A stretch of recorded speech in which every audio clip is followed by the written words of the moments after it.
Deputetët përfshirë dhe kryetarin e Partisë Demokratike Sali Berisha i janë drejtuar sot kuvendit për të zhvilluar seancën e parë parlamentare pas zgjedhjeve të 11 majit. Seanca ka përfunduar pas 15 minutash.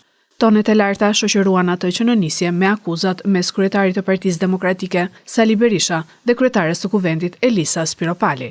Berisha akuzoi mazhorancën se ka manipuluar votat e shqiptarëve me ndihmën e parave të krimit dhe karteleve të drogës.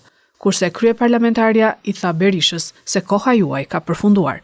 Kjo seancë mblidhet pas farsës elektorale më të turpshme, pas rënjes perdes hekurt në Europën ish-komuniste.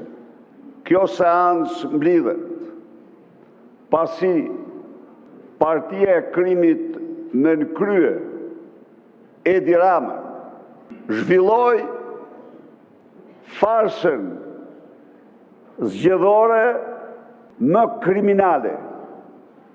Koha juaj ka mbaruar, ka perënduar. Folës pro. Kreu i grupit parlamentar të Partisë Socialiste që mori fjalën, Niko Peleshi, tha se këtu jemi në parlament dhe jo në cirk.